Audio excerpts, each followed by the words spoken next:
Bom dia, meus amados irmãos, que a graça e a paz de Deus, o nosso Pai, que o amor do Senhor e Salvador Jesus Cristo seja com as nossas vidas, nos fazendo com que a gente continue crescendo em espírito e em verdade.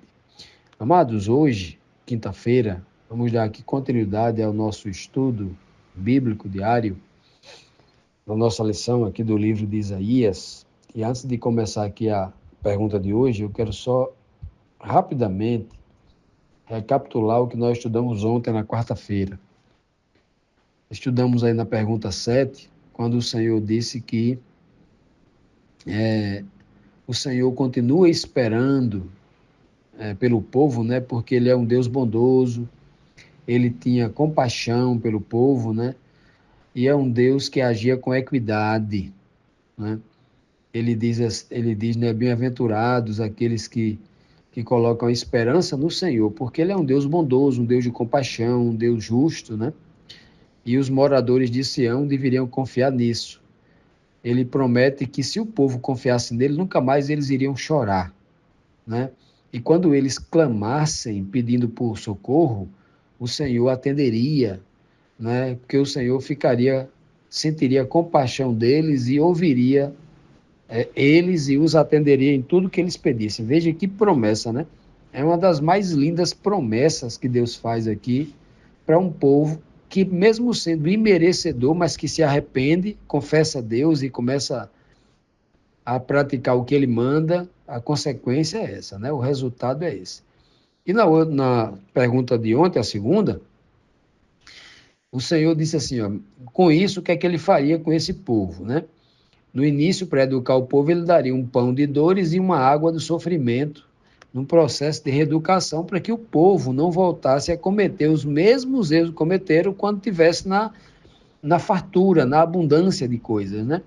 Porque o povo, sempre que foi muito rico e poderoso, o povo se afastou do Senhor e enveredou pelo caminho da idolatria.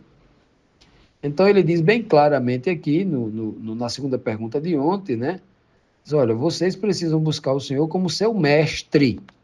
Então, quando ele fala mestre, mestre é aquele que ensina. Deixa bem claro que o contexto aqui de pão de dores e água de sofrimento tem a ver com o ensino.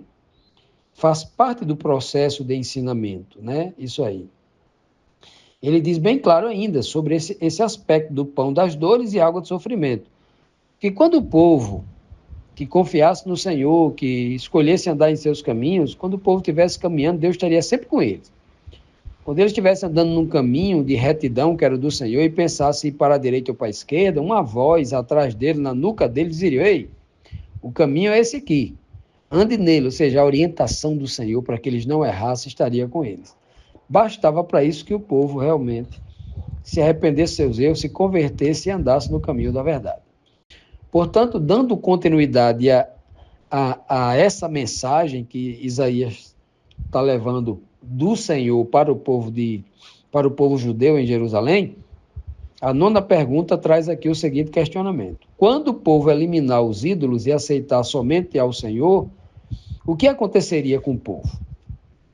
O versículo agora está no capítulo 30, do versículo 22 ao 26, e diz assim, vocês devem pegar as suas imagens revestidas de prata e os seus ídolos folheados a ouro e os jogarão fora como se fossem coisas impuras.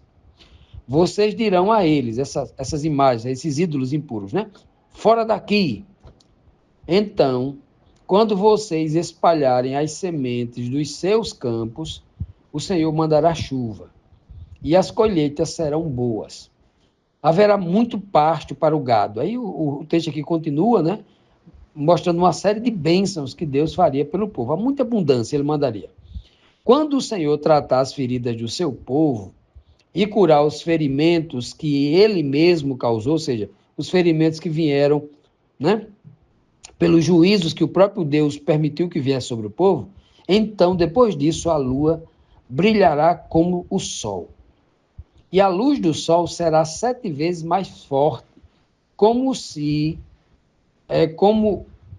um só dia brilhasse a luz de 7 dias. Vejam só que linguagem, né?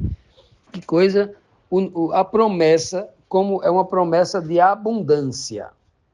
Uma promessa aqui que o Senhor faz de grande abundância. Agora, existe, como toda promessa é condicional, o Senhor está colocando uma condição aqui bem simples, bem fácil. Todo mundo entendeu o que ele está dizendo aqui. Se vocês vão pegar os vossos ídolos, vamos aqui tentar imaginar o que seria isso. Imagine que as pessoas de Jerusalém mantinham escondido dentro das suas casas, né? Uma espécie de oráculo, uma espécie de capelinha particular dentro de casa, escondida. Eles tivessem ali uma imagem da deusa Áshera.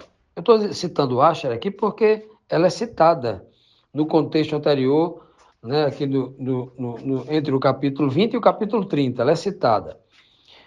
Mas tinha muitos outros deuses ali, os Baalins, né, Baals, tinham muitos, né?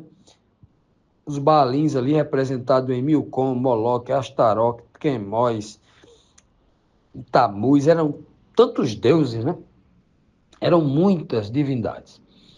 Que esse povo ali, influenciado pelas nações vizinhas, o judeu acabava assimilando isso. E então o Senhor falou assim, essas imagens que vocês têm aí, feita de prata, ou feita de ferro, mas banhada a prata, ou feita de ferro, mas banhado a ouro, ou qualquer outro tipo de madeira, de gesso, o que for, vocês vão pegar tudo isso e vão lançar fora da vida de vocês. E vocês vão dizer assim, fora daqui, nunca mais eu quero conversa com vocês, né? Olha que linguagem, né? Sumam da minha vida e lançaria fora, jogaria fora. Eu sempre que leio esse verso, eu faço imediatamente uma associação com o que Cristo fazia com os demônios, os espíritos demônios que ele encontrava nas pessoas. Fazia de jeito, mandava embora e nunca mais entre, nunca mais volte, né? Que coisa linda, né? É o que Cristo fazia. Então, se o povo se livrasse do fundo do coração da sua idolatria, deixasse de confiar naquelas estátuas que não ouviam, que não falavam, que não podia fazer nada, que não providenciavam um pingo de água, um pingo de chuva. Aí o Senhor diz, então eu mandarei chuva. Olha, eu mandarei tanta chuva, a chuva na quantidade certa, no tempo certo. Eu mandarei tudo o sol no tempo certo para secar e amadurecer o fruto, e a colheita será farta, e vocês terão saúde, e vocês serão abundantes, né? Olha que coisa. Isso aqui é uma linguagem direta, mas também uma linguagem tipológica. Água, chuva, é uma tipologia do Espírito. A chuva do Espírito, que isso aqui também se aplica lá na Nova Aliança. Não era apenas uma coisa literal que ia acontecer com o povo judeu lá em Jerusalém, mas tem uma linguagem dupla, uma linguagem que aponta para a chuva lá do Pentecoste, a chuva do Espírito, profetizada por Joel, capítulo 2, né? 2:28. E aí temos também aqui ele dizendo, o Senhor dizendo aqui, que além de mandar a chuva, ele mandaria o quê? Traria para aquele povo ali, traria também com a chuva muitos frutos e uma colheita farta. Claro que na Bíblia a chuva é a chuva do Espírito e a consequência da chuva do Espírito é o quê? O fruto do Espírito, colheita do fruto. Qual é o fruto do Espírito? Os dons espirituais e as virtudes que o Espírito de Deus em nossa mente traz à nossa vida, ao nosso coração, à nossa mente, capacitando-nos, não é? Olha, é por isso que ele diz depois assim, numa linguagem completamente espiritual, porque isso não pode ser literal. Por isso que eu digo que esse texto aqui, ele não se aplica somente a uma colheita que o povo ia ter, uma promessa material. Não, ela é espiritual. Porque ele diz assim, a lua vai brilhar como o sol. Nunca a lua brilhou como o sol. Desde que o mundo é mundo, a lua... Então Deus fez uma promessa mentirosa? Não. ele está dizendo que vai ter tanta luz de luz do evangelho, luz da compreensão da palavra, tanto que a noite, no momento escolhido, vai ser como o dia. E o dia seria como um sol multiplicado por... Não é que o sol vai esquentar 7 vezes, o sol vai brilhar 7 vezes mais, no sentido que haveria uma abundância de tanta luz do evangelho que o homem conheceria a palavra de Deus 7 vezes mais, inspirada pelo Espírito, pela luz. Que mensagem, né? Que mensagem. Essa mensagem não é apenas para o povo judeu, é para cada um de nós hoje também. Continuando, meus amados, vamos aqui para a 10ª pergunta. Como o profeta Isaías descreve a vinda do Senhor contra a Síria, aquele povo, né, que atacou a cidade, prendeu o povo e levou o povo de Deus cativo, né, como escravos, né? Isaías 30, versículo 27 e 28 diz assim: o Senhor Deus vem de longe, e é Ele mesmo que vem. Ele chega furioso, no meio de grossas nuvens de fumaça. Cheio de ira, ele fala. As suas palavras são como o fogo devorador. O sopro do Senhor é como um enchente que sobe até o pescoço das pessoas. O Senhor peneira os povos como se fossem trigo e os joga fora como se fossem palha. Ele põe freios na sua boca e os leva por caminhos errados. Eita, que texto aqui, né? Esse texto aqui é um texto falando completamente de juízo. No texto anterior, trata-se de promessa para aqueles que ouvirem. Como toda a estrutura do livro de Isaías é assim. O Senhor sempre, em toda a fala dele, ele apresenta 2 caminhos. Num bloco de versículos bíblicos, ele faz a promessa para os que se arrependerem. E no bloco seguinte de versículos, ele vai mostrar para aqueles que escolherem o outro caminho, o caminho do não arrependimento, o caminho da insistência no caminho do pecado, na persistência no caminho da maldade. Aí, por isso que é assim, toda a estrutura é assim, uma repetição de fatos, onde o Senhor diz, faz promessa e logo depois ele traz o juízo. Promessa para aqueles que se arrependerem e forem justificados. E também é uma promessa, só uma promessa, a promessa de fartura, de justificação, de salvação, de perdão, né? Promessas boas. E a segunda promessa é uma promessa de juízo, uma promessa de condenação, uma promessa de castigo. É uma promessa dura. Sempre essa estrutura que a gente vai ler. Então, nesse momento aqui, o Senhor está falando para todos aqueles, inclusive o povo assírio, né? O povo queria castigar o povo de Israel, e o próprio povo de Israel, né? Que não dessem ouvidos à palavra de Deus. Né? O texto aqui, ele é muito claro, quando diz que o Senhor vem de longe.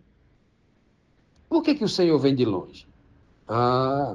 Porque o pecado do povo o povo havia se distanciado tanto de Deus que ele viria de longe. Ou seja, se ele vem de longe, ele não é uma pessoa conhecida. O povo havia tornado Deus um Deus desconhecido, porque agora os deuses dele é que eram os seus conhecidos. Ashera e outros, Baalins, eram os seus íntimos. Então Deus era como se fosse uma coisa estranha, por causa deles. Não que Deus tenha se afastado por escolha própria, mas o povo que fez isso. Por isso que ele começa dizendo assim, né? E ele diz claramente aqui, ó, que ele vem. E como ele é como se fosse o povo havia tornado Deus como uma pessoa estranha, e é um Deus justo, então ele vem furioso contra o pecado, contra a maldade. E ele vem ali em grossas nuvens de fumaça, né? A figura da destruição, né? O fogo e a fumaça era a figura da destruição.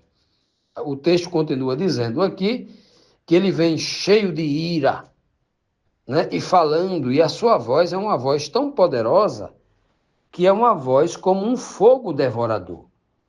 Né? O que significa isso? Quando um rei sitiava uma cidade, o arauto, geralmente, ou o próprio rei, se o rei tivesse uma voz potente, uma voz grave, uma voz... O próprio rei poderia falar, né? Mas, na maioria das vezes, o rei tinha um arauto, um homem de voz potente. Ele chegava próximo aos muros e começava a falar contra as pessoas, contra aquele reino, né? Dando condições de eles se renderem, se entregarem, entregar todos os despojos e continuarem submissos àquele rei. O governador, o rei daquela cidade, teria que se curvar e reconhecer que o rei era rei dele também, e ele se comprometeria de que tudo que eles ganhassem de prata, de ouro, nas minas, todo o grão que ele escolhesse, um percentual era que ele tinha que pagar todo ano, né? Toda a colheita para aquele rei. Se as pessoas se rendessem, estava tudo resolvido. Se eles não cumprissem, vinha destruir tudo. Então, esse arauto chegava e dizia mais ou menos assim: olha, vocês aí de dentro da cidade, se rendam, porque se vocês não se renderem, aceitarem as condições do meu rei, ele vai entrar aí, ele vai queimar todas as casas, ele vai pegar as vossas crianças e vai arrancar a cabeça das crianças diante de vocês, vai cortar dedinho por dedinho, vai arrancar os olhos, vai cortar a língua. As mulheres grávidas, ele vai abrir a barriga.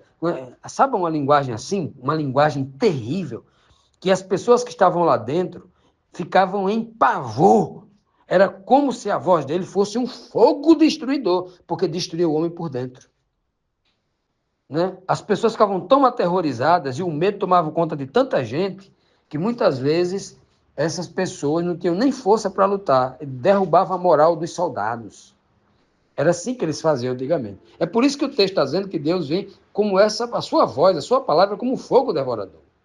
O sopro da sua boca, como diz aqui, é como uma enchente com tanta água, que todo mundo vai ficar com água pelo pescoço, morrer afogado. Né?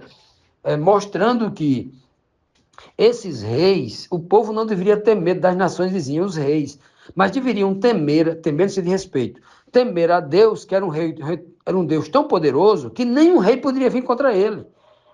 Se o povo resolvesse confiar em Deus, eram as outras nações inimigas que iriam sofrer esse tipo de ação aqui. Né? Essa é a linguagem que o Senhor está tentando passar para eles. Né?